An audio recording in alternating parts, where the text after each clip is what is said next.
Good morning, everybody. John Swift here for the John Swift Live vlog. Today I'm at an area I used to frequent a lot when I was a kid, and this little bike path right here it was like a little sidewalk that went to the shopping center where I used to go a lot as a kid. And I kind of had this like plan this morning to do the vlog and then like walk through here, but now it's fenced off now. And it started out where it was fenced off. It started to be fenced off on this side. It's some complicated thing with the shop owner. It used to be all open. Well, let's take a look over here. So it used to be open. All this like little green area with all the trees and stuff used to be open, and I think the owner of the shopping center wanted to put up a Walmart, and the people here didn't want him to do it, so as a punishment I think he fenced off it. So recently I think a Ford dealership has purchased or leased this area, and so now it's fenced off here too. So you used to be able to walk right through this fence into the parking lot to where the Publix used to be and a lot of other shops. Unfortunately now it kind of put the kibosh on that little walking thing, so now I got to walk around this big thing to go over to there. But anyway, we're gonna we're gonna march forward regardless of that monkey wrench that was thrown in there. It's still a nice park. It's like, but it's almost completely like fenced off, all the way from where the neighbors' houses are, all the way down. And I really don't know like what the deal with this property is. I'm assuming that the person who owns this shopping center owns all this and did the fencing, and I don't know. It's kind of a big mess. But anyway, today what I wanted to talk about was this shopping center, which was basically the epicenter of my life from probably about the time I was born till probably like I was like, I don't know, maybe 15 or something like that, because this place was the place where before Walmart and Kmart and Target and all those big box shops, this was our place to go shop. So we're gonna walk around and take a look at some of the places that are still here and some of the places that are not here anymore. All right, so just a minute ago, we were like way over there, which was formerly the like sort of the back of the parking lot for this Publix building, which was basically the anchor store for this shopping center. It's called Crossroads. I believe it's called, no, it's Ringling Shopping Center. Where am I getting Crossroads from? That's another place. No, it's the Ringling Shopping Center. And I believe it was named after Charles Ringling, who was a guy who was a developer and part of the Ringling Circus and all that stuff. So where we are right now, in the old days, this corner right here used to be a green stamp store. And if you don't know what a green stamp store is, I'll explain it really quick. A green stamp store, for you people who are, can you see this on my phone? No, let me get over here. Can you sort of, there you go. It's like a stamp. You see that? They were stamps that were offered by Publix at the time. So it says S&H green stamps. I looked it up and I got a little bit of history. I think they kind of phased that out here in the 80s, I think.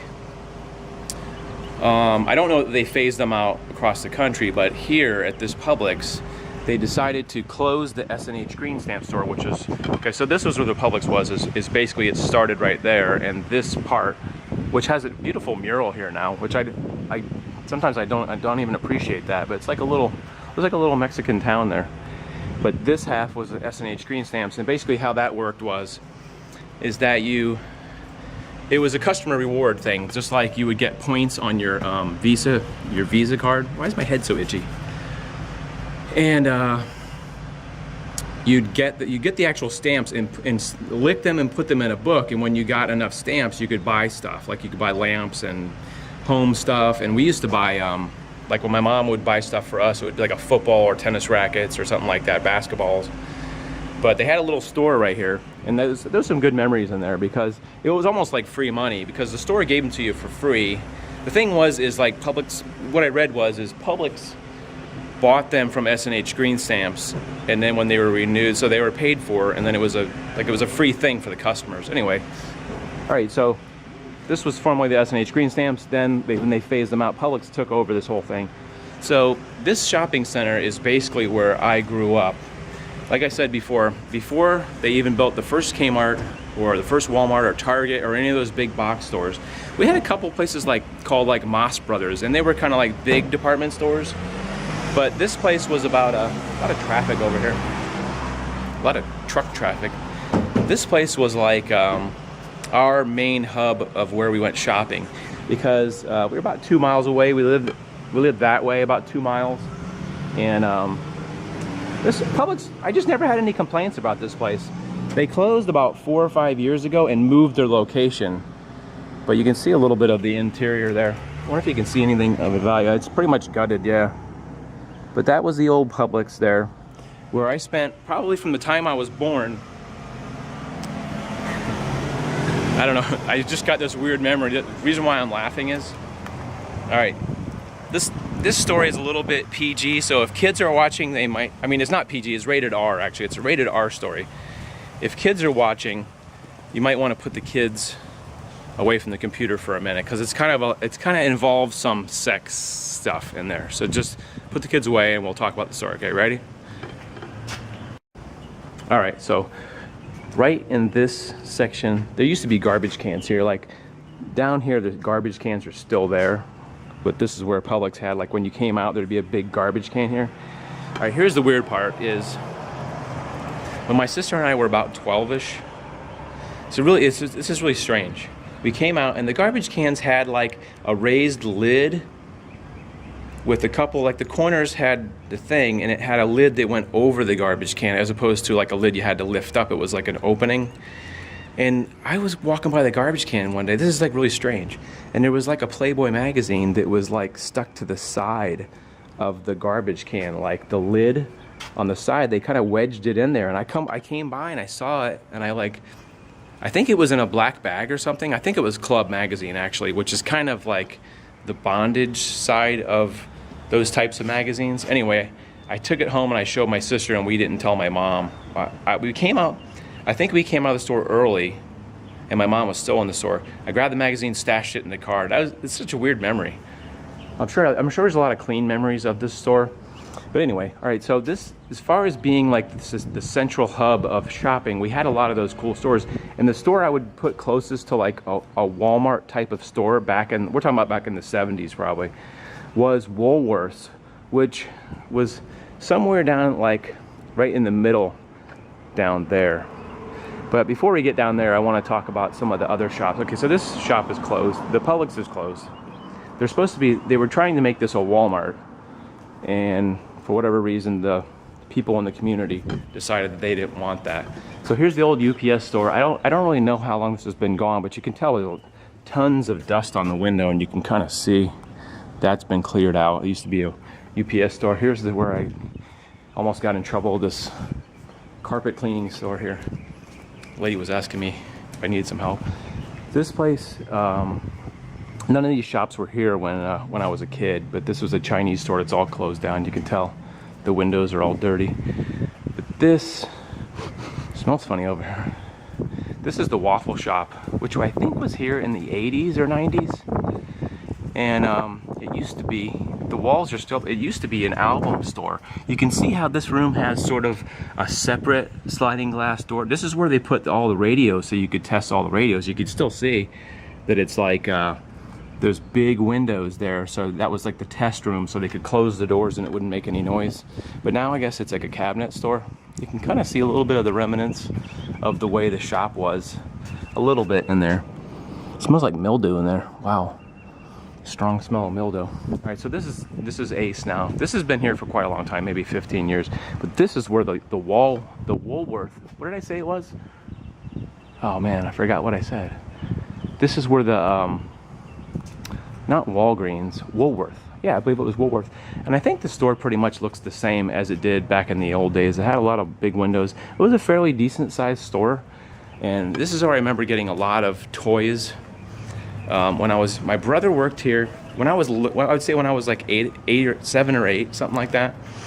My brother worked in the Woolworth store, which I said is it's kind of like an everything mini Walmart type of store. And he used to bring home Fat Albert, the little figures, they're like little vinyl figures. And I don't have any left, but I do have this little Smurf guy. And this is the type, like the little rubber vinyl type of doll. Yeah, that show was really popular in the 70s, Fat Albert. And It's funny that I have a lot of other toys that I saved, but I don't have any of the Fat Albert toys. Like my brother would bring home one like every week. Like he probably got paid like $1 an hour or $2 an hour back in the 70s, something like that. But for some reason, I always wanted to go on like eBay and find those Fat Albert characters, just out of nostalgia, because I saved a lot of toys. Like this is probably one of the ones from the 80s, the little Smurf guy, and I still got quite a few of those. But for some reason, I don't have the ones from the Fat Albert. Anyway, so this shop used to be, I believe it's called Belk Lindsay. You can see there's kind of a balcony up top. I don't know if you can see it or not. Up top there was a second floor balcony, and it had these like strange, had a staircase on one side and a staircase on the other side. It was kind of an interesting store, but Belk Lindsay's was like old-fashioned clothes. Well, at the time it wasn't old-fashioned, but it was just, you can see this used to be the LTM party store. Most recently, probably about 3 or 4 years ago, they decided to move out, and I think they went to a different location. But so I remember the other shop I remember being here when I was a kid was this toy shop, I believe where the costume center is right there. You can see the sign right there, it says costume center. Yeah, this shop, I don't remember what it was. This is probably another restaurant. You can kind of see the Chinese thing, but this is pretty much set up the way it was when it was a toy store, but they used it as a costume shop. But I remember like all the details of how it was a pretty small shop, but it was like, I think the stuff I used to really get when I was a kid, when I was probably 12, is like yo-yo stuff, because they had yo-yo strings. And if in the old school days, like when you use yo-yos, the strings would break and you'd have to go buy, so you'd buy like a 3-pack of strings, because whenever you made the yo-yo sleep, did anybody do yo-yos when they were a kid? Like the old-fashioned type. I'm talking like the Imperial, Duncan yo-yos, where they didn't have ball bearings and all that fancy stuff. That is the stuff I used to use back when I was little. And I'd come in and get, they also those AFX race cars, like the race car track thing that you used to have. I used to get my cars here too, because they had like all kinds of parts and stuff. It was one of the places that was close enough so that I could actually ride my bike down here. This place, I don't remember what was on the end in the old days. The last thing I remember being here was a dollar store, and I think there's some kind of wellness center now. Wellspring. I don't know if they're open. The lights are on, but I don't really know what this place is. Wellspring of Sarasota. I'm not sure. Anyway, some really great memories. I believe this block was the original type of block that was here when I was a kid. I hate that when people lock their door and then the horn honks and it makes you wonder if they're honking at you. So this is like an original feature of the store. So you can kind of get a little bit wider shot here of the, and you know, my hopes were always that they would get another couple stores in here and it would just continue on the way it used to be back in the old days. I don't think that's going to happen, but this is like a really central location, because downtown is like right down here is like the central Main Street area where you've got the police department and a lot of Main Street businesses, and this place is pretty old. So a couple of these places across the street are kind of old. If you look at this strip mall, it's an older part of town. But a couple of these shops, like the Ringling Barber Shop, I think I've been there for quite a long time. And there's a sandwich shop at the end and stuff, but still a really good neighborhood actually. A lot of great memories in this neighborhood. I thought I might walk out here and just sort of get a wide shot of the whole shopping center. Pretty good sized place, but like I said, when I was young, even before the first big mall was built that I can remember, there was another mall that was in town, but it's a fairly, in those days it was a fairly small town. And like I said, we didn't have Kmart till I think the late 70s, maybe early 80s. We didn't have Walmart till way after that, and Target and a lot of those places.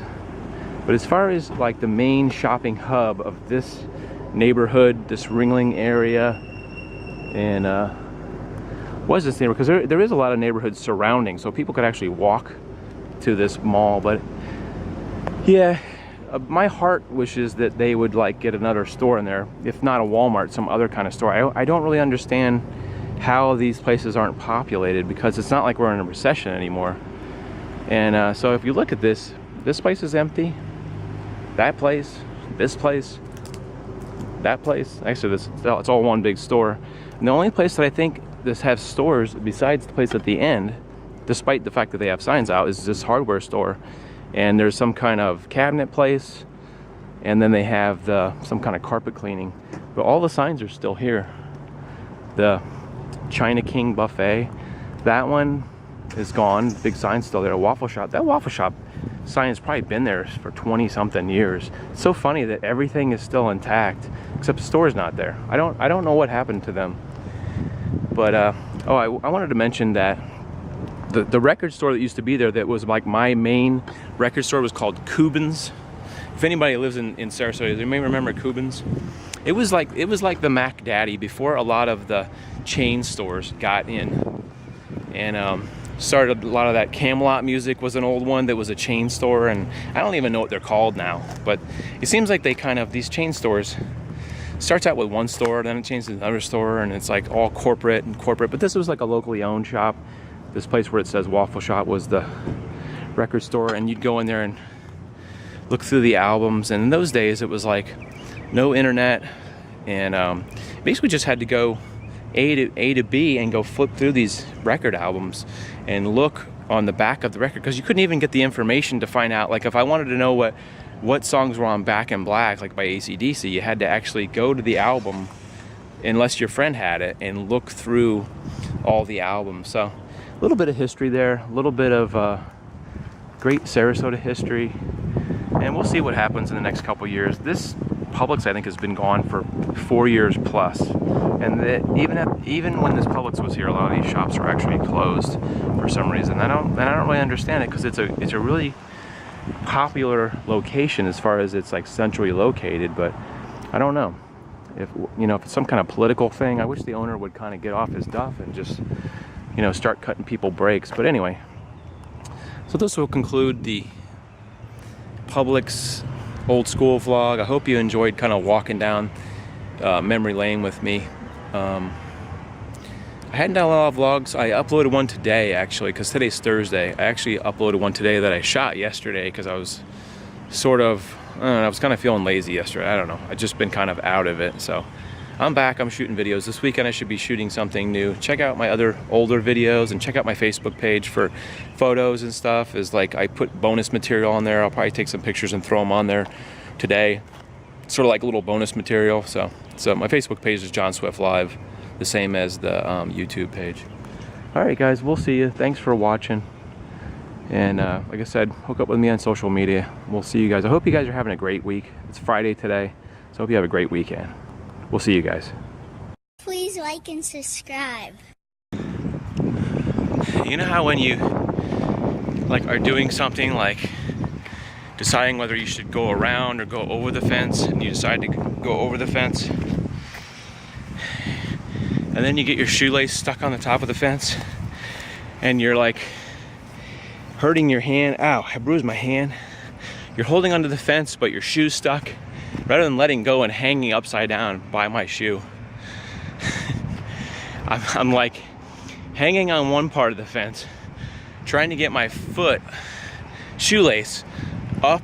I'm kicking up over the shoelace because I felt like I was gonna fall off the thing. And now my hand's hurting because I was like grabbing onto the chain link fence, and it's like, I guess that wasn't such a good decision, because I had a choice whether to go through a whole bunch of bushes brushing up against me or go over the fence. I should have chose the bushes, I guess, but oh well. That's kind of what happens when you jump fences. You got to make sure your shoelaces are tucked in next time. I'll remember that.